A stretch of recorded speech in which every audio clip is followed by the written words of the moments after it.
दिनांक 20, 21, 22 डिसेंबर 2023 रोजी गुजरात राज्यामध्ये वलसाड जिल्हा कपराडा तालुका वाळवीर या गावी अखिल भारतीय मानवपंथाचं संमेलन संपन्न होणार आहे।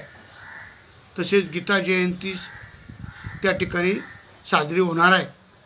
या कार्यक्रमासाठी गुजरात राज्याचे मुख्यमंत्री भूपेंद्रजी पटेल साहेब, महाराष्ट्राचे मुख्यमंत्री एकनाथजी शिंदे, उपमुख्यमंत्री देवेंद्रजी फडणवीस, अजितदादा पवार, गुजरात राज्याचे भाजपचे प्रदेशाध्यक्ष पाटील साहेब आणि महाराष्ट्र राज्याचे भाजपचे अध्यक्ष चंद्रकरजी बावनकुळे साहेब, वलसाड आणि नाशिक जिल्ह्यातील सर्व आमदार खासदार यांना आणि तसंच मानवपंथाचे देशातील सर्व साधू संत महंत तपस्विनी आणि वासनिक हे सर्व त्या ठिकाणी सगळ्यांना निमंत्रित केलेलं आहे।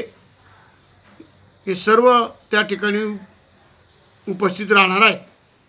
तसंच आम्ही भारताचे पंतप्रधान नरेंद्र मोदी साहेब यांना आणि अमितजी शाह साहेब यांनाही CR पाटील साहेब आणि भूपेंद्रजी पटेल साहेब यांच्याकडून निमंत्रण दिलेलं आहे।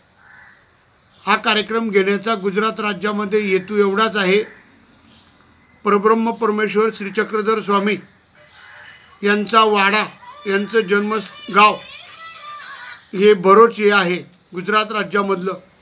तो वाडा आमच्या मानवपंथीयांना दर्शनासाठी खुला व्हावा।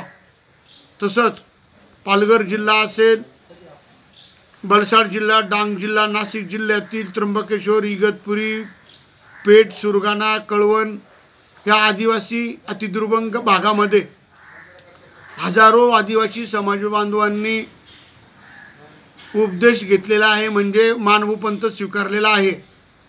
या धर्माचं अजून प्रचार प्रसार व्हावा त्या दृष्टिकोनातून आम्ही गुजरात राज्यामध्ये हे संमेलन ठेवलेलं आहे। या संमेलनासाठी आयोजक म्हणून मी स्वतः दिनकर पाटील, बाळासाहेब सानप, माजी आमदार, त्यानंतर आमदार गुजरातचे जितूबाई चौधरी, विक्रमगडचे आमदार सुनील भुसारा, राजेंद्र जायभावे, प्रकाश नन्नावरे, आम्ही आयोजक म्हणून त्या ठिकाणी काम बघत आहोत। मी सर्व साधू संत महंत तपस्विनी वासनिक आणि अन्यही बंधू भगिनींना निमंत्रित करतो आणि नम्र निवेदन करतो की आपण दिनांक 20, 21, 22, 2023 रोजी डिसेंबर महिन्यामध्ये सर्वांनी त्या ठिकाणी उपस्थित राहावं। त्या ठिकाणी 24 तास महाप्रसादाची सुद्धा सोय केलेली आहे, राहण्याची सोय केलेली आहे। सर्वांनी आपण त्या ठिकाणी उपस्थित राहावं अशी सगळ्यांना नम्र निवेदन करतो आणि सर्वांना दंडवत प्रणाम करतो।